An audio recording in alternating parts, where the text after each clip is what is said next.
हाँ तो दोस्तों इस वीडियो के अंदर हम संचेरा इंजीनियरिंग के आईपीओ के बारे में बात करेंगे और जानेंगे कि आपको संचेरा इंजीनियरिंग के अंदर इन्वेस्ट करना चाहिए या नहीं। चलिए शुरू करते हैं।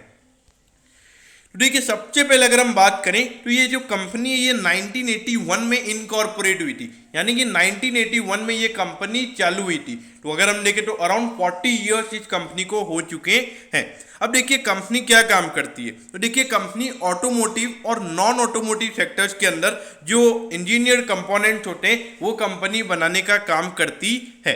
देखिए अगर हम ऑटोमोटिव यानी कि अगर हम ऑटोमोटिव कंपोनेंट के अंदर अगर हम बात करें तो उसके अंदर टू व्हीलर हो गया, पैसेंजर व्हीकल्स हो गया, कमर्शियल व्हीकल्स हो गए, तो इनके जो कंपोनेंट्स होते हैं वो कंपनी बनाने का काम करती है। और उसके अलावा अगर हम नॉन ऑटोमोटिव की अगर हम बात करें तो उसके अंदर एरोस्पेस, ऑफ रोड, एग्रीकल्चर और भी एक दो सेगमेंट वगैरह आते हैं।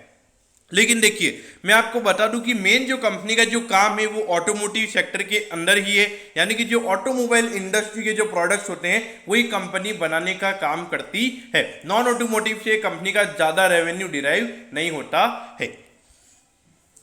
अब ये देखिए ये जो मैं आपको बता रहा था, देखिए जो कंपनी का टोटल रेवेन्यू होता है उसमें से 88.45% का जो रेवेन्यू है वो ऑटोमोटिव सेक्टर से आता है और जो नॉन ऑटोमोटिव सेक्टर है उससे सिर्फ 11.45% का ही कंपनी का रेवेन्यू आता है। तो यहाँ से आपको पता चल जाएगा कि मेन जो कंपनी का फोकस है वो ऑटोमोटिव सेक्टर के ऊपर ही है। उसके अलावा अगर हम बात करें तो कंपनी के जो रेवेन्यूज हैं, इंडिया से कंपनी को 65% का रेवेन्यू मिलता है और 35% का रेवेन्यू कंपनी को इंडिया के बाहर से मिलता है, यानी कि जो कंपनी के प्रोडक्ट्स है वो इंडिया के बाहर भी कंपनी एक्सपोर्ट करती है, तो वहां से कंपनी को 35% का रेवेन्यू डिराइव होता है। उसके अलावा अगर हम बात करें तो कंपनी की अभी 15 मैन्युफैक्चरिंग प्लांट है कंपनी के, जिसमें से 9 तो बेंगलोर में ही है और उसके अलावा 6 अदर सिटीज में कंपनी के है। तो देखिए 15 मैन्युफैक्चरिंग प्लांट अगर कंपनी के हैं तो अगर कोई भी डिमांड वहां पे अराइज होती है तो कंपनी के लिए वहां पे बेनिफिशियल हो सकता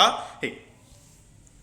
अब यहाँ पे ये कंपनी की ताकत क्या है उसके बारे में बात करेंगे। तो ये एक लीडिंग सप्लायर है अगर हम इंजीनियर कंपोनेंट की अगर हम बात करें तो ऑटोमोटिव सेक्टर में भी है और नॉन ऑटोमोटिव सेक्टर के अंदर भी है।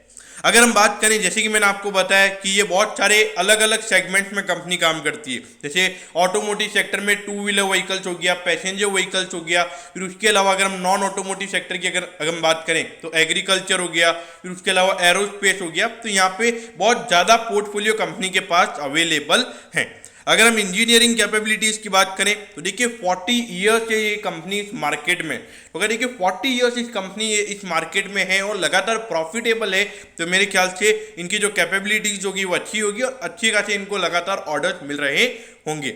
उसके अलावा अगर हम बात करें तो इंडियन एंड ग्लोबल ओईएम के साथ भी इनके रिलेशनशिप काफ़ी अच्छे हैं, तो इससे क्या लगातार ऑर्डर्स वगैरह भी मिलते हैं और कंपनी की जो रिस्क मैनेजमेंट होती है वो भी अच्छे समय यहाँ पे नजर आती है। अगर फाइनेंशियल परफॉर्मेंस की अगर हम बात करें, देखिए कंपनी ने लिखा है लेकिन मुझे इतना कुछ खास कंपनी का फाइनेंशियल परफॉर्मेंस नहीं लगा है। अगर मैनेजमेंट टीम की बात करें तो देखिए 40 साल पुरानी कंपनी है, तो मैनेजमेंट तो कंपनी की अच्छी होगी तभी कंपनी अभी तक चल रही है। अब यहां पर ये कंपनी आईपीओ लेकर क्यों आ रही है? देखिए ये जो भी पैसा आईपीओ के थ्रू रेज होने वाला है इसमें एक भी पैसा कंपनी के पास नहीं जाने वाला है, ये कंपनी के प्रमोटर्स के पास जाने वाला है और वो अपना स्टेक यहां पर बेच रहे हैं। देखिए इसको नेगेटिव नहीं लेना चाहिए, क्योंकि कभी अगर कंपनी अपना फ्रेश इशू नहीं ला रही है, यानी अगर कंपनी के पास पैसा नहीं जा रहा है तो कंपनी ये चाह रही है कि वो और शेयर इशू नहीं करे। अगर वो और शेयर्स इशू करेंगे तो अर्निंग पर शेयर कंपनी का कम हो जाएगा और वैल्यूएशन कंपनी का और काफी एक्सपेंसिव हो जाएगा, तो इसीलिए इसे नेगेटिव वे में नहीं लेना चाहिए।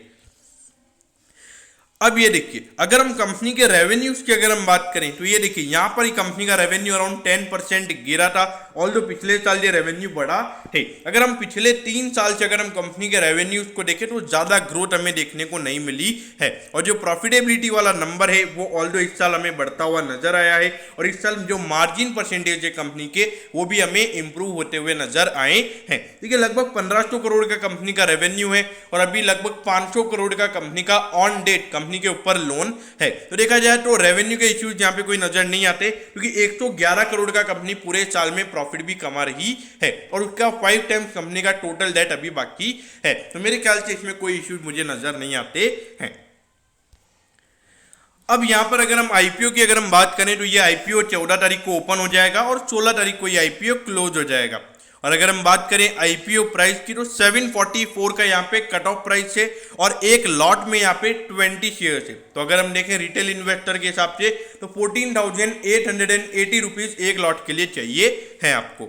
उसके अलावा अगर हम बात करें इशू साइज की तो देखिए 1282 करोड़ का यहाँ पे इशू साइज है। इसमें जो 35% का रिटेल कोटा है, यानी कि अराउंड 450 करोड़ का यहाँ पे रिटेल कोटा है और पूरा यहाँ पे ऑफर फॉर सेल है, यानी कि पूरा यहाँ पे कंपनी के प्रमोटर्स के पास ही ये पैसा जाने वाला है। कंपनी की ग्रोथ के लिए यहाँ पे एक भी पैसा यूज नहीं होने वाला है।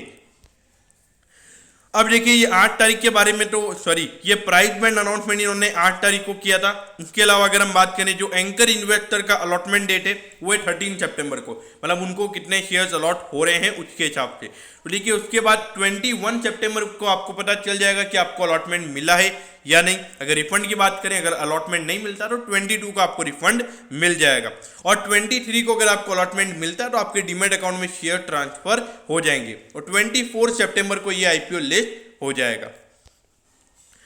अब ये देखिए मिनिमम अगर रिटेल इन्वेस्टर की कैटेगरी के अंदर अगर हम बात करें तो मिनिमम आपको एक लॉट के लिए अप्लाई करना पड़ेगा, जिसके अंदर कट ऑफ प्राइस पे आपके पास 14,880 रुपीज होने चाहिए। अगर मैक्सिमम की बात करें तो आप 13 लॉट के लिए अप्लाई कर सकते हैं, इसके लिए 1,93,440 रुपीज आपके पास होने चाहिए। अगर आपको उससे ऊपर अगर एप्लीकेशन अगर आपको लगानी है तो मेरे ख्याल से आप HNI कोटा में लगा सकते हैं। अब बात करते हैं मेन वैल्यूएशन की, तो इससे हमें पता चलेगा कि इसमें लॉन्ग टर्म में इसमें होल्ड करना चाहिए या नहीं। देखिए अभी जो कंपनी का अर्निंग पर शेयर है वो 17.14 है और इस पे जो कंपनी का प्राइस टू अर्निंग रेशियो निकल कर आता है वो 35.6 निकल कर आता है। तो अगर हम देखें प्राइस टू अर्निंग रेशियो अगर आईपीओ के हिसाब से देखें तो ज़्यादा महंगा प्राइस टू अर्निंग रेशियो मुझे यहाँ पे नजर नहीं आता है।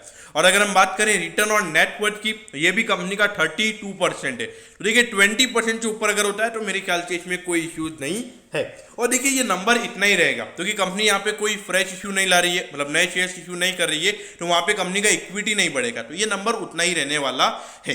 लेकिन जो नेट एसेट वैल्यू है कंपनी का वो है 52.99।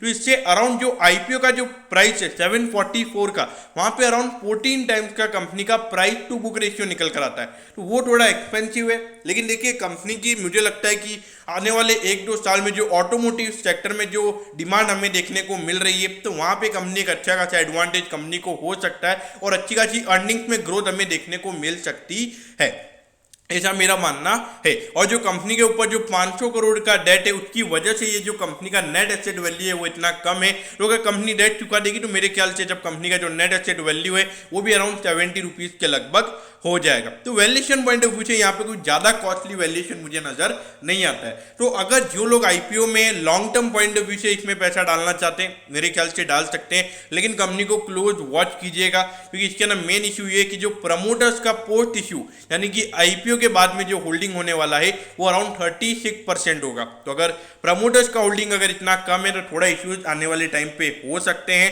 तो उसके हिसाब से यहाँ पे आपने डिसीजन लेना चाहिए। अगर लिस्टिंग गेन की बात करें तो अभी अराउंड 20% का ग्रे मार्केट प्रीमियम इसके लिए अवेलेबल है। तो लगभग आप लिस्टिंग के हिसाब से अगर हम देखें तो अगर जो एमी ऑर्गेनिक्स है अगर उसकी लिस्टिंग अगर 30% से ऊपर होती है तो मेरे ख्याल से इसमें भी आराम से आपको 20 से 25% का प्रीमियम मिल सकता है। तो उसके हिसाब से आप इसमें लिस्टिंग गेन के हिसाब से भी आप यहाँ पे अप्लाई कर सकते हैं। अगर लॉन्ग टर्म की अगर हम बात करें तो लॉन्ग टर्म में आपको यहाँ पे क्लोज वॉच होना चाहिए। अभी तो कोई इशू नजर नहीं आते, लेकिन जो प्रमोटर का होल्डिंग है वो मेरे ख्याल से थोड़ा रेड सिग्नल मुझे नजर आता है, तो उसके हिसाब से यहाँ पे आपने डिसीजन लेना चाहिए। तो दोस्तों मैं होप करता हूँ कि आपको सनसेरा इंजीनियरिंग के आईपीओ के बारे में सब कुछ पता चल गया होगा। अगर आपकी कोई भी क्वेरीज है तो आप कमेंट कीजिए, मैं जरूर आपके कमेंट पर रिप्लाई करूंगा। ओके दोस्तों, thank you, have a nice day.